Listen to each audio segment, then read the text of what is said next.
was born as Fatima, daughter of Pir Muhammad. My father was an Indian. My mother is a Malay. So I have two cultures. I have the Indian culture as well as the Malay culture. My mother comes from Malaysia.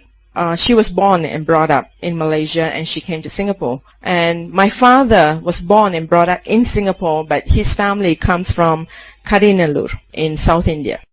And my family comes from what is known as the priesthood family. Like in the scriptures, you have the Christians who have one tribe known as the Levites, who take care of God's people and of God's ministry. My family comes from a priesthood. So my great-grandfather was an imam in a mosque. My grandfather was an imam. My father was an imam.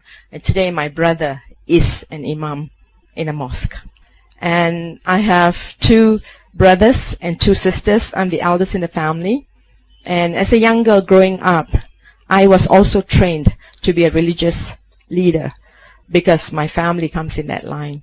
So I used to teach children and also women how to study the Quran, anything particular to the religion. And if everybody fasts for 30 days in a year for the Ramadan month, my family and I particularly will be fast for 40 to 45 days in a year. So it's a continuous one. Today I am known, in fact, as a staunch and a fanatic Christian. I was a very staunch and a fanatic Muslim because that's what I know, and I grew up with that, and that's what I was. So it doesn't matter where I was, I will drop to my knees to pray 5 times in a day. And my family was known to be someone that we are always helping someone in some ways. So I thank God that I do come from that background, because the disciplines that I went through as a Muslim is helping me a lot now as a Christian. And sometimes I think Muslims will, in general, put the Christians to shame, because many things that the Muslims do are the things that we as Christians are asked to do, and these are the things that God wants us to do, but we are not doing it, but the Muslims are doing it. And I learned as a child growing up many of the disciplines over there, and today I thank God that I came from that background, because it helps me to understand what Christianity is all about. And I apply in fact all that I learned as a Muslim being a Christian today. So there's so much that the Muslims can teach us in being what a Christian is, because they do not tell you what to do, but they live their life, and that shows us what it means to love God. As a Christian, you have to be someone who accepts the Lord, then you become a Christian. In Muslims, you get born. As a Muslim, you don't get converted. You are born. And when you get born in the family, you're a Muslim. It's accepted that you're a Muslim. So you grow up as a Muslim. And you do not doubt about this God, about this Allah that's being taught about. So we grew up with that. One day, when I was in my early 30s, probably about 32, 33, I've just finished my responsibility towards my family. In helping my sisters and my brothers finish their education, finishing whatever, as the elder sister I was to my siblings, to help them come up. And when my youngest brother, who's 13 years younger than me, he was born very late, 13 years younger than me, has finished his 10th, as you call it over here, the Cambridge School Certificate, I was like, wow, I'm free now. I'm going to conquer the world, because I have been tied down with family responsibilities, and now I was ready to go and do whatever I wanted to do. And as I was thinking about this, I even have gone to the travel agents to find out where I can travel. I love to travel, but never have been out of Singapore, not even to Malaysia till that age, because I just stayed in Singapore all the time. So as I was thinking about it and making plans, I was struck down with a disease, not just one, 2 of it, no, 3 of it. One was that I was diagnosed with what is known as osteoporosis. which was depleting my bones at a very drastic rate. So much so that my bones were just, it was like as though it was just being washed out from my body. And I was wobbling, and my joints were all swollen up and was not able to move around. Then the other thing that I had was diagnosed with was rheumatoid arthritis that has again attacked all the ligaments in all my joints, and it was all reddish, and the third thing that I had was leukemia of the blood. And all three came at one go, and I was like, what in the world is happening? And of course, as a Muslim, I should have just taken it and lie down and die because Muslim religion is a fated religion. Whatever is given to you, you just accept it. You have no say about it. You see, my concept of God being a Muslim was, He is a God and He's way up there. And He's a holy God, And we as human beings, we cannot come into His presence because we are sinners. So there's a big gulf between us and God. So there's no way you can go to Him. You can pray, you can, stay, but you have to stay at your place. You can't come to Him. That kind of a concept that we have in Islam. So, but for some reason, and I thank God that I had the fighting spirit, because when I was reduced to this, I was like, no way. Because I have struggled a lot as a child, and I've struggled along even in my young adulthood to, be a support for my family. And I didn't, I could not even get married because of my family and responsibilities. So I was like, I am free now, and I'm going to live my life. And this sentence of death was something that I couldn't accept.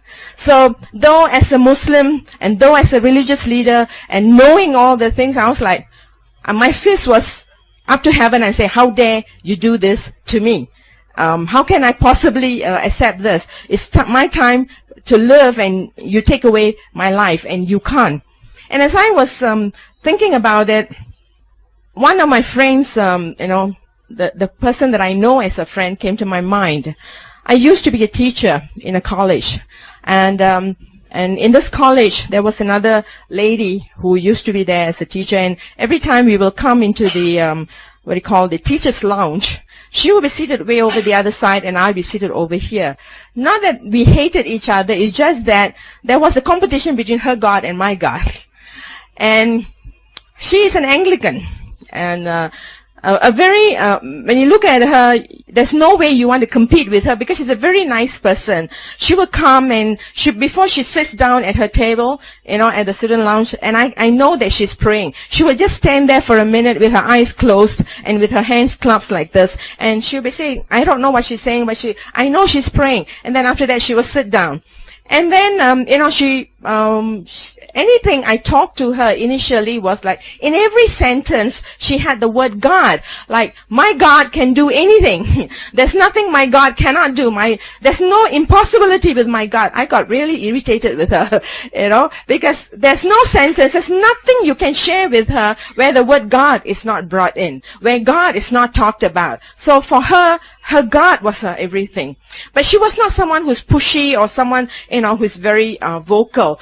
She would just say it in a very gentle way. But you see, for me, I was a Muslim, and my God was greater than your God. And I was dressed as a Muslim. Right now today, you can see my hands and my face, but in those days you can't. My hair was very long, and I was all like, you see the Muslims here. I was in the same way over there, everything covered up, and I go to work like that. And the only man that can see me uncovered in that sense will be my brothers or my father. That's it. But other than that, nobody else is allowed to see. So we had this understanding. Without making it very clear, you keep your God to yourself, and I'll keep my God to myself. So you stay on your side, and I'll stay on my side. We worked like this for 10 years in the same college. Okay? I mean, we respected each other, but we will not talk about nothing, And I will go like this with my finger whenever I talk to her. That means you don't talk to me about your God. That kind of thing.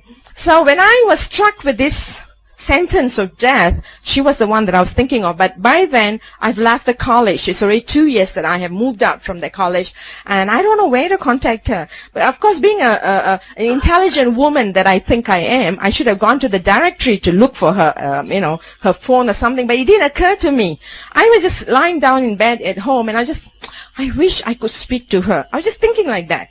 And the phone rang in my house. And my brother comes and says, your friend is on the line. And I was like, no, I'm not interested in talking to any friend. But I said, okay, I'll just take the phone. And guess what? She's on the line. Okay, it's 2 years that has passed by since I've seen her or spoken anything. And I don't know where to get in touch. And I'm just thinking, okay. And then she comes on the phone. And I was like, really? It's you? Then I said, I was just thinking about you. And she says, yeah, I was thinking about you too. Then I said, that's unusual. Then I said, can I come over because I need to talk to you? I've got something on my mind and I need to. She said, yeah, sure, come on over. And I dash all the way down, to my flat, and then I pick up a cab and I dash over to her house. She's staying near the airport, which is like, if you're taking a taxi, it will probably take you about an hour to get there, which means it's really quite far.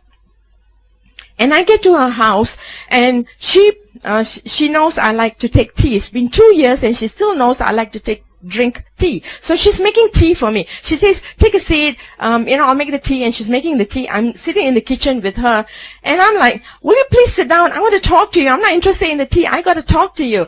And she says, yeah, go ahead, talk to me. And I'm with tears pouring down my face. I'm telling her within 3 months, the doctors have said that I'm dying. I'm going to turn up a cripple, and I'm dying. And she's still going on making the tea. And I say, are you listening? She said, yeah, I am. And I was like, did you hear that I'm dying? She said, yeah, I heard you.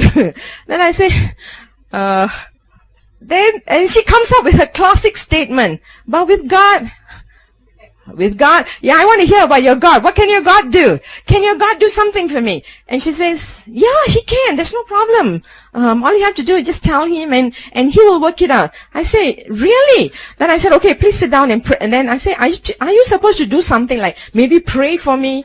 Can you pray for me? I'm asking her, okay? And she says, do you want me to pray for you? I say, yeah, that's why I came all the way here. So can you kind of pray for me? She says, yeah, okay. And I'm seated. I wear glasses, as you can see, but my eyesight is improving, so I don't have to sometimes put on my glasses. And I'm looking at her with my eyes open. She, with her classic way of praying, she sits down, folds her arms like this, closes her eyes, and she prays. Until today, I can tell you exact words that she prayed that day. She says, Father, your daughter has come home. Please help her to know who you are and help her to come home to you completely in every way. In Jesus' name I pray. Amen. And I'm like, you finished? She said, yeah. Then I was thinking to myself, if somebody who's got a headache, a short prayer like that is okay. I'm dying, And I thought maybe you're supposed to have long prayers so that I don't know. I mean, I was thinking you have to talk to God a lot, okay? And that was it. She didn't tell me anything about Jesus. She didn't tell me anything about any God or anything, nothing, okay? This was her prayer. That was it. And I was like, nothing happened. No thunder from heaven or what do you call lightning. Nothing happened at all. And I'm like, and she says, okay, drink your tea. And I'm like having my tea. What in the world did I come here for? No, I felt very disappointed. I can use all the D words. I was disillusioned, discouraged, because I'd come all the way here thinking that, something is going to happen and nothing happened. Okay. And then after that, she says, I'm very busy, can we see another day? So not when I was in that kind of I would thought she would spend a little time with me. I got dismissed some more. So this time I didn't take any cab. I didn't take any bus. I started walking, not knowing what to do. Okay. I was really, if somebody is dying, I don't know what you're supposed to say, but I know what I will say the next time when I see someone who's dying. So I walked home that day. I don't know how long it took me. I just dragged myself home and went off to sleep. And the next morning I had a doctor's appointment. So I went off early in the morning to the doctor's.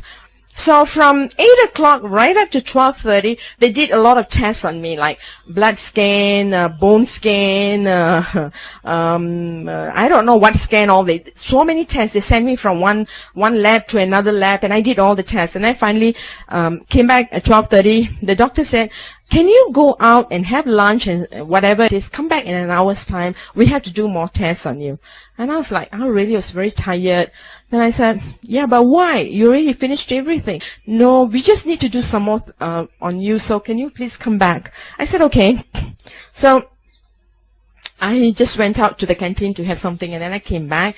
And 1 o'clock again, from 1 to 5:30, all over the same test, everything that was done in the morning was redone on me again in the afternoon. And then after that, about 6 o'clock, they called me into a small room. It was really very lighted up. We had about 6, 7 doctors in that room, and they put up all these scans they have done, all my my bone scan, everything. They put it on the place there, and they would say, this was done on you a month ago. This was done on you 2 weeks ago. This was done 1 week ago, and this was done in the morning, and this was done in the afternoon. And I was like, I'm tired, okay, and I'm like, I want to go home. I'm not interested in a biology class right now. Can I say, so what? I'm not even paying any much attention to it. I'm just tired, so the whole day I've been there. So the doctor said, will you please take a look? I say, yeah, so what? Suddenly, the bone structure caught my attention. I looked at the first one, it looked quite bad. The second one was worse, and the one that taken last week was terrible. You see, my bone structure at the joints, especially my wrist and my ankles, the bone has become like spikes. And it was getting very difficult for me to walk or to function because I was all swollen up, on my neck, right up all the way down. And I was really in a very terrible, and I was like, and then I looked at the one that was taken in the morning. It looked perfect. Then I looked at the one in the afternoon. It looked perfect too. Then I say, is that me? Is that me? Yeah, it is. And that's why we need to talk to you. I say, yeah, really, what? Are you seeing any other doctors? Are you taking any other medication? You see, they did not give me any medication in this hospital for the 2 months they were looking at me. All they did was to give me some aspirins, that's all, and painkillers. So I was telling them, look, and I was going to blurt out, I've given all my money to you, and I've got no more money to give. What other doctors? I'm not seeing any other doctors. Suddenly it hit me. She prayed for me yesterday. And I was like, oh my. So this God is really God. And I'm like not listening anymore to the doctors. I dash out of the hospital room, and I go to the corridors, and I'm talking about 20 years ago, okay, my friends. In those days, we don't have cell phones. The cell phones just came around. In those days, you have to go to the public phone to make phone calls. So I dashed to that phone, I put in a coin. Actually, I didn't have any coins. There was a guy standing there making a call. I pushed him aside and I said, I got to make an urgent call. And then I was turning up no money. I got money from him, in fact, to make that call. And I made the call to call this friend, and I got her on the line, and I was saying, I am healed. And I'm screaming at the top of my voice in the corridor. Everybody there can hear me. I'm healed. And she says, yeah, I know. And I was like, you know? What do you know? God can do anything, no? God, yeah, but I want to hear about this God. You're going to talk to me about, yeah. Call me another time because right now I'm busy too. She says she's a tuition teacher. She was teaching people, students. So I was so excited. I didn't go back into that room. They probably were looking for me, but I walked out from there, and I looked at myself after that. There was no more swelling in me, nothing. Okay, there might have been in the daytime when I came in there. I didn't realize it. Okay, but I was like, what's the word we use? Born again? I was really born again at that time. I have received healing. And I was so excited. Then I was like, wow, he's God. He's really God. And he has healed me and I am okay. I was really excited, okay? And I'm still excited till today. Okay? So Again that day, I walked home from that hospital. I was excited that I am healed now. I was well, and I walked home that day. And I would like to tell you that the very next day itself, I accepted God and I became a Christian. No. I started looking around. I didn't make any appointments with my friends after that. I started testing this God. I looked at my mother. She had fallen and she had a swollen ankle. And I didn't really pray out loud. I just thought into my heart, if you are really God, you will heal her. Okay, that's all I said. Next morning I woke up, I went to see my mother. She's okay, she's healed.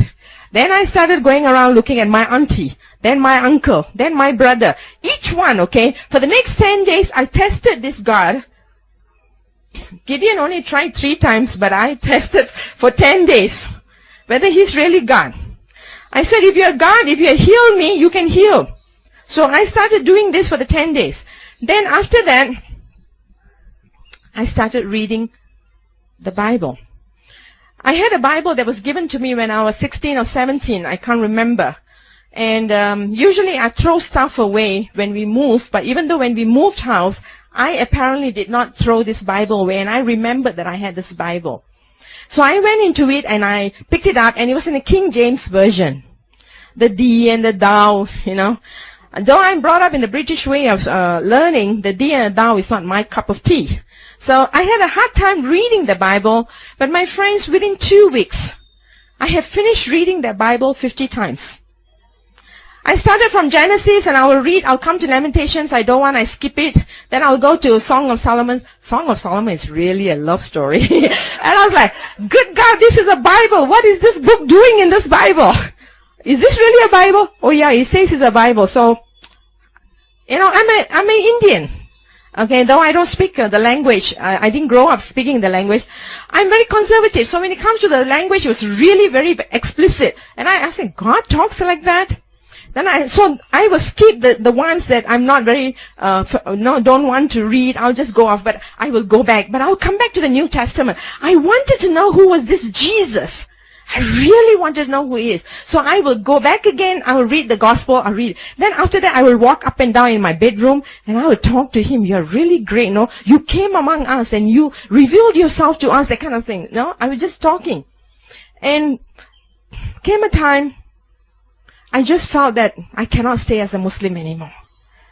I had to accept this God. So finally one day, it was about, by 3 weeks now, coming to the 4th week, I got up. I go to bed very late anyway, but that day, about 12:30, 1 o'clock, I went to the kitchen in our flat, and I've read the Bible so well, I know where each one, the story is and everything. So I turned to the book of Acts, chapter 9. And I opened it up and I put it on the floor on the kitchen.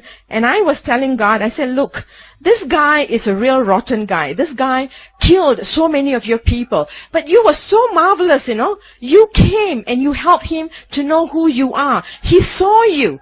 And after that, he became your servant. And he wrote all the other epistles for you. You see, I'm not saying that I'm going to serve you, but you see, I'm born in this family. All I know is Allah.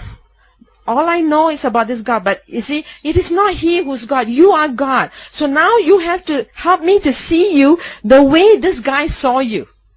Now, until I see you, I am very sorry, but I cannot come with you. Alright?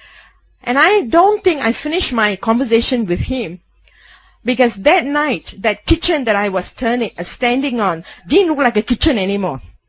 Suddenly there was a great bright light that flooded that whole kitchen that I was standing. And I mean, today as I look out, I thank God for the sun that's out, and I appreciate the brightness. But it was nothing like what I saw that day. That whole place was just, and it was such a glorious, light that flooded that place. And in my mind, I'm thinking like, but where are you? I saw the light. I'm standing in the midst of the light. I can't see it's a kitchen anymore. It's just a beautiful place. I don't know where it is. And I'm standing and I'm thinking, but where are you? This is what is going on in my mind. And since I'm thinking, where are you? I hear this loud voice that came through the window. It was the loudest. You probably have loudspeakers and you're hearing me loud and clear today, but that voice that came through was much louder. It was quoting me John 1:1. In the beginning was the Word, and the Word was with God, and the Word is God. It may not mean anything to you, but it meant a lot to me, because Jesus Christ, the Son of the living God, was a stumbling block to me to receive Him as God. Because we Muslims cannot believe that, God can have a son. If God has a son, that means He must have a wife. That means He's a mere human being. He can't be God. I couldn't accept that. But that word gave me insight. It gave me revelation that in the beginning was the Word, and the Word was God, and the Word is God. And it gave me the clarification that I needed, that understanding that I needed, that He is God. But you see, I still didn't see Him, and I still stood there and I said, where are you? Okay, I wasn't satisfied with just the light. I wasn't satisfied with that word. I wanted Him. I wanted to see Him. And it wasn't very long. With that split second, He stood in front of me. You want to ask me how He looks like? My friends, my English language is perfect. And when I think like in English. I don't speak any other language more than English. But I don't have any words to describe how He looked like. He was such a tall person, and He was so glowing, so beautiful, so handsome. I walked this earth. I've been to so many countries. I still can't find anybody who looks like Him. Okay.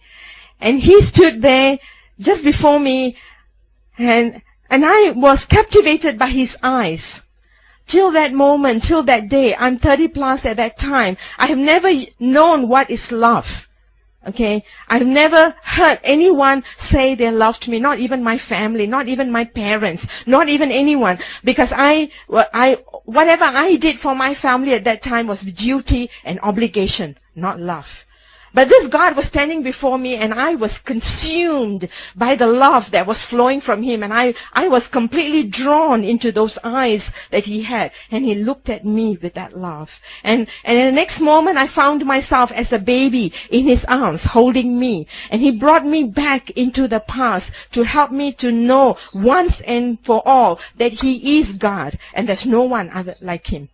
And what He brought me was when I was a 12-year-old girl. I found myself as a 12-year-old. I was struggling with life. And I thought there was no other way. And I was getting ready to commit suicide. I was standing by a river that was swollen up because we had a storm that day. And I was going to throw myself over that river and end my life. And I remember that day, there were two hands that came and pulled me back. It was in the night. And I thought it was a ghost. And I ran all the way home. And He said, and as He brought me back to that scenario, He was telling me, I was there with you then. I am here with you now.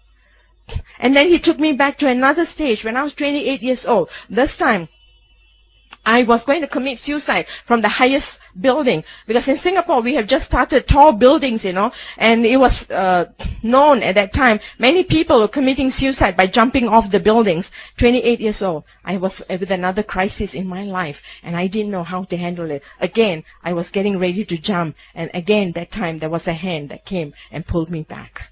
And God says again, I was there with you then. I am here with you now. And my friends, that was it. That settled the issue for me that He is God. And I went down on my knees. I had no one to lead me in sinner's prayer or anything, but I just went down on my knees with tears pouring down my face. You are my God, and I give my life over to you. From henceforth, I will walk with you. I am yours. That was my decision that I made in 1985 in April. And 2 weeks later, and a week later, I went for baptism. From then on, for the next 2 weeks, I suffered. I've never suffered before. Because I know what it means to become a Christian. I didn't dare tell my mother. If there's any one person that I have loved in my entire life, it's my mom. And she was the one that I didn't want to disappoint.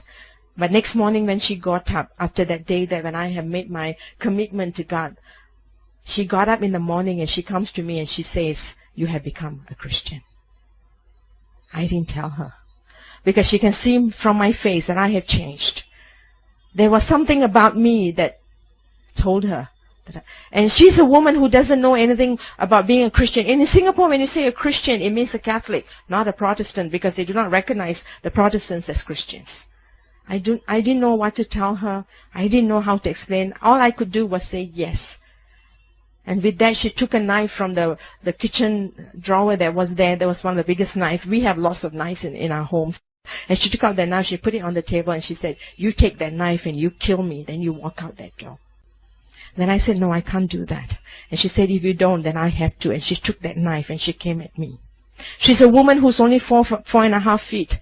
But that day she became such a strong person. And she's a very sickly woman, but that day she became like a tiger. And she said, "You have to die because you cannot live anymore. I cannot let you live anymore." And in the struggle, she was cut, I was cut with a knife. And all I could think of, I didn't know what to do. I was just screaming my heart out. But I remembered what my friend had said, "Call on his name and he will come."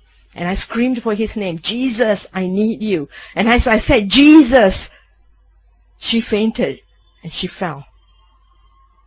And that was the day that I had to pack my things and move out from my house.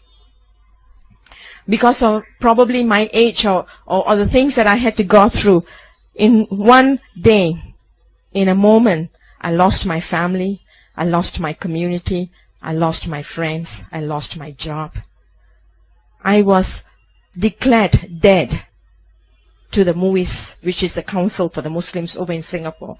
For the next 2 years, I cannot get a job. Next 2 years, I cannot live anywhere because I was considered as dead. Because every particular about me was wiped out from the government in Singapore.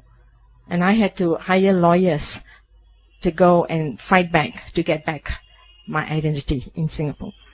And the next 2 years, as I struggle, I'm not a crying person, never was. Because whatever pain there was, I always thought that I can work it out. I worked it out. But when I met God for the next 2 years, I did nothing but cry every day. Cry because God had to break the self-individuality that I had become.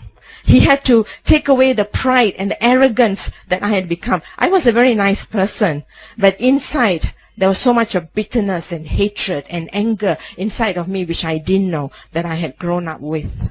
So God had to take that all away. For the next 2 years, He washed over me like a mother hen over his cheek. Every day I will receive dreams. I will receive visions of what was going to happen. My brothers, 2 of them, poor things, they were very young at that time. They didn't know what to do. But in order to protect the family valor, they had to kill me. So they tried many ways to kill me. One of my brothers, the one who's in the middle, the first brother in the family, invited me to his home. And God showed me in a vision what they were going to do. They prepared food with poison. And I asked God, "What do you want me to do?" God said, "Eat." I said, "Okay, I will eat." And they were all seated around me, seeing me eat that food. And I was supposed to drop dead, but I didn't. I washed my fingers and I said, "Thank you," and I walked out. Another time, my mother invited, one of the top imams from the Middle East to come and exorcise this devil that was supposed to be in my life. And the man walks in. He doesn't even walk in very far. He just stands over there, and he sees someone standing by my side in white. And he turns to my mother, and he says that the power that is with her is greater than the power that we have. And my friends, the greatest joy that I have today is not that I know this God. I thank God that I know Him. But the greatest joy I have is that I can communicate with Him in prayer. And this God is not a God when you just communicate in a monologue. It's a dialogue. He talks back, and He comes, and He's delighted whenever we are with Him. And He longs for us. And when my call came, I didn't know what I was going called to be, because by then I was already 30 plus, and I was thinking like, I'm old, God. I probably was like Moses. God, I'm old. Maybe you should call somebody else. But God called me, and I came into ministry. I came into full-time ministry immediately, and I thank God for the various people that God placed in my life who helped me, encouraged me. And all those things that I said that I lost, God double that to me, 100-fold. Today I have many homes that I call is my home. I call many families that are my family. I call many brothers and sisters who are still, many out there in the world. Not just by the hundreds, by the thousands. They are there who know me and who have encouraged me and helped me. So today I take the message to a world that needs him. And that was not the only first time that he healed me. I mean, that was the first time he healed me. In 1993, I was asked to go for another surgery in my stomach. I had to have a hysterectomy. Again, I told God, God, you have to work this out. If it's your will, I will go for it. But if it's not, Father, you are the surgeon. You take care of it. And in a couple of days, I didn't have to go for surgery. He healed me. In the year 2000, I was leading a prayer team in Israel. And at that time, when I left for it, I was just told by the doctors that I had cancer in both my breasts, and it was 3rd degree, very aggressive, and they had no choice but to just cut off my breast. And I said, okay, I'll go for this trip. I will come back and we'll talk about it. When I was in Israel, I was in one of the hotels that was facing the Wailing Wall.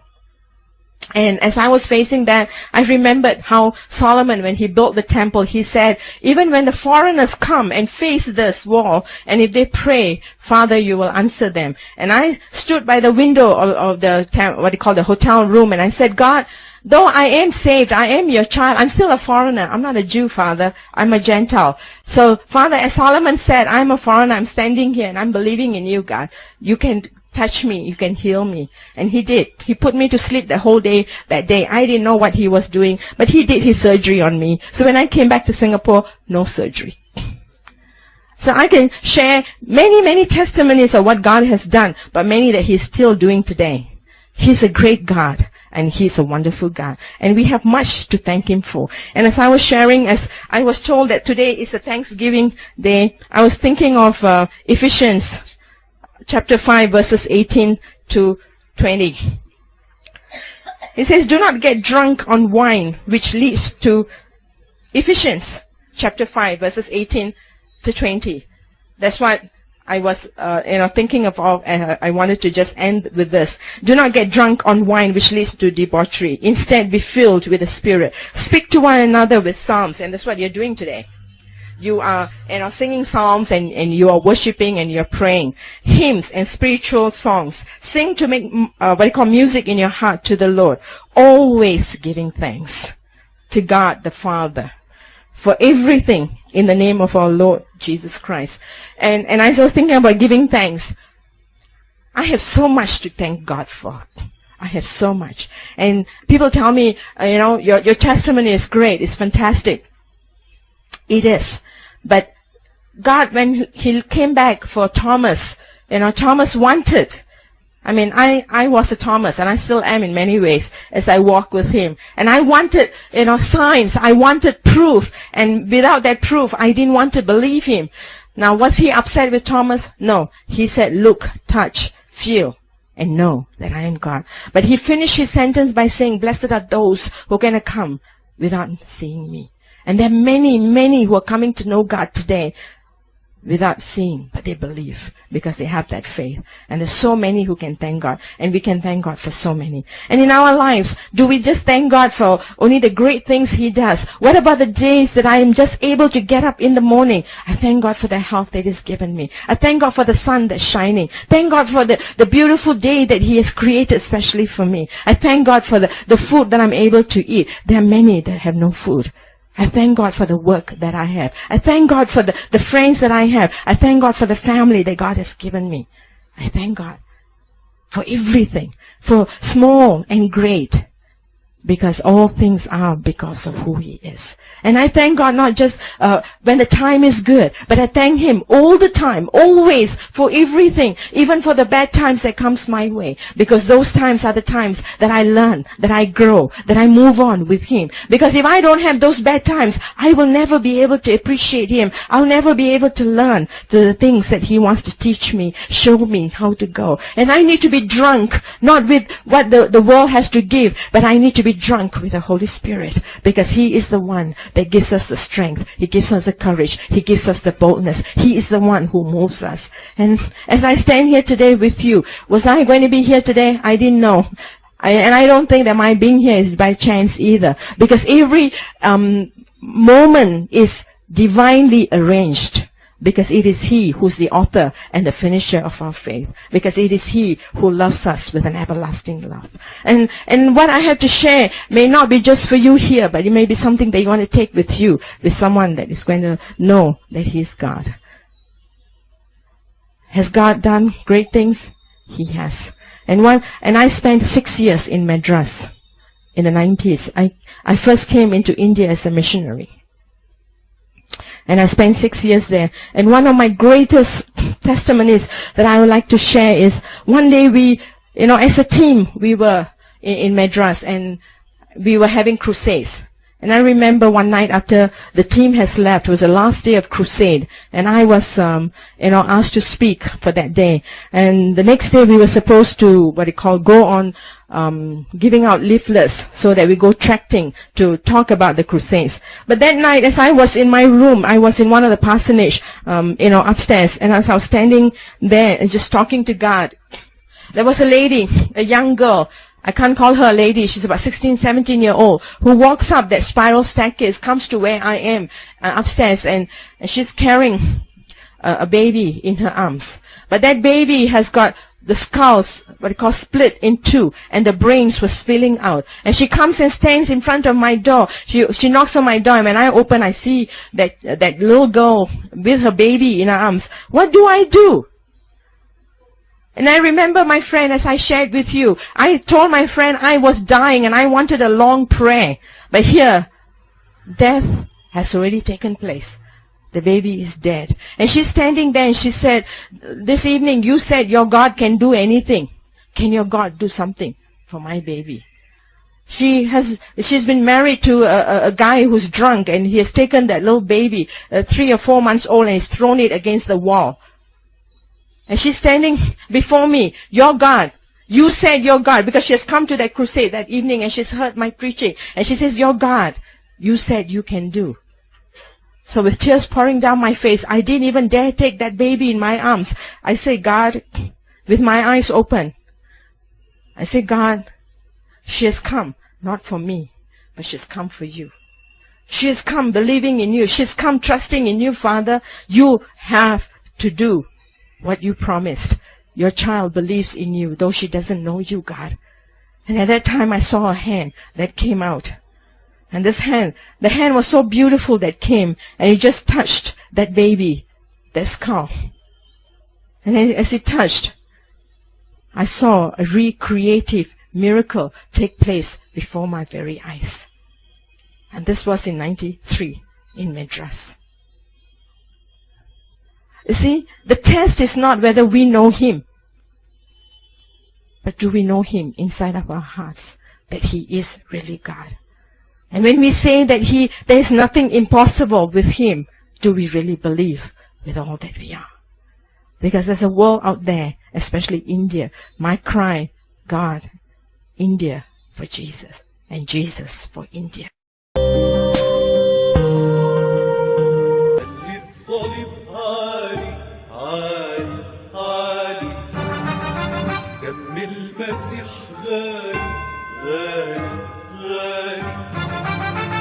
صليبي في ايديا ظهر للعالي ينادي كل الناس اقبلوا الخلاص خلي الصليب